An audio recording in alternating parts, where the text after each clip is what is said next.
without a father. You know, unfortunately he died, and my prayers always go out to you. And you know, you have a brother in me if you ever need anything. Right. But is that an excuse to not succeed? Absolutely not. Absolutely not. Absolutely not. Yeah, that's no excuse. You know, I had a friend for a while that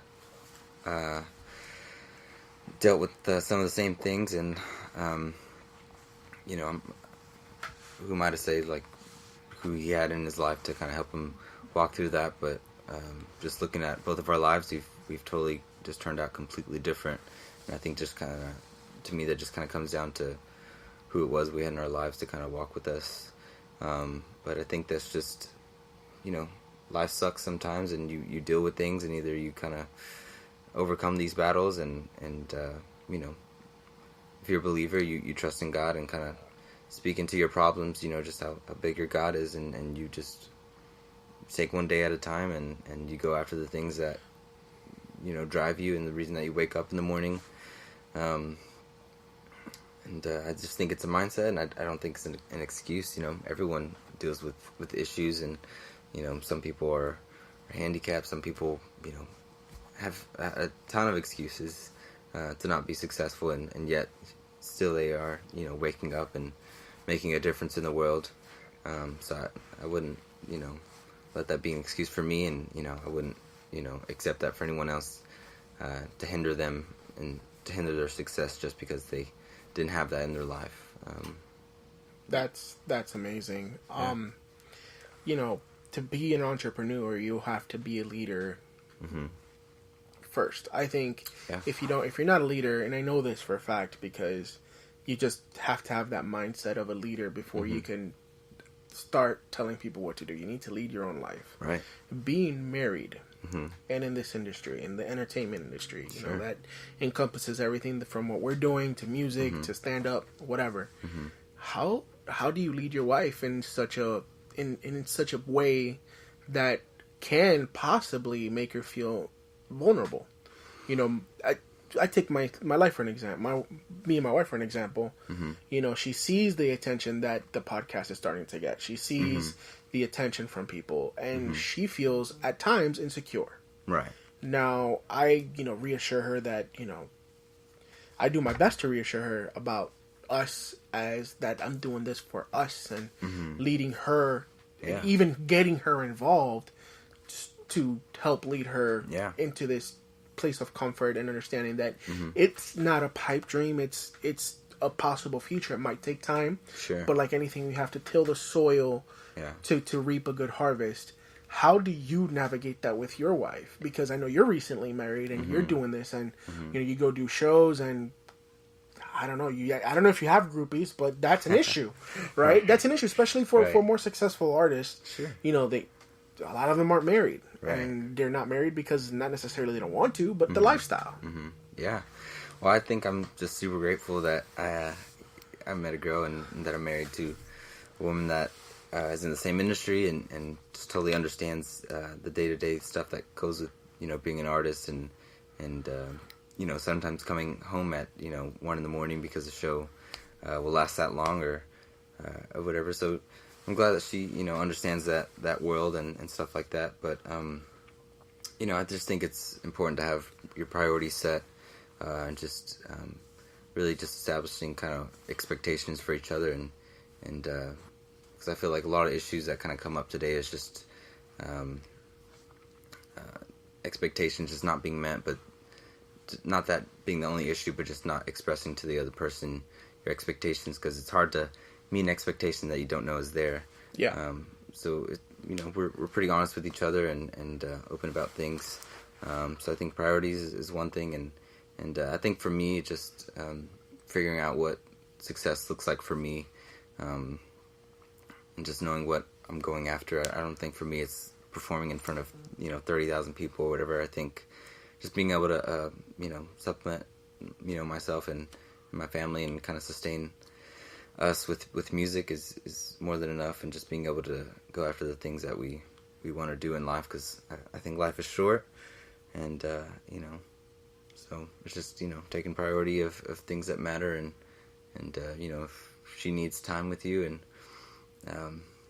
but you have a podcast that you want to, record. It's just like, prioritize. Like, okay, I'll spend some time and we'll watch a movie, and I can just record something later. No, and that's the balance we're learning, right? That is such an early, it's ever going. It's I think everybody, from the most successful people to us, it's learning the balance. Oh yeah. Now I want to ask you one final question before we wrap it up. Sure. Is there room for conservative artists that think politically conservative thoughts in modern day entertainment? Do you mind elaborating just a little more? Well, for example, take Hollywood, right? Mm-hmm. There's been a lot of accounts of, younger artists and actors and musicians that get passed over because they don't have the same group think. Okay. Right? Okay.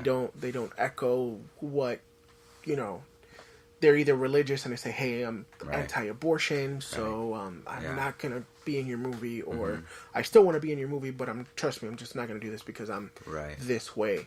Yeah. Or they're just not going to fall in line with what the studio wants or the record company wants because of their own personal beliefs. And being conservative, I talk a lot about this on other episodes. Being conservative has many, many flavors. You have the more libertarian, and now you have the more hardcore right wing, and but there's so many flavors of conservatism. Yeah. But in modern day, and I know you're more in the underground music scene here in Dallas, but is there room for conservative thought that you're going to say, it's like, hey, I might not necessarily agree with the president, but guess what? He's putting more money in my pocket.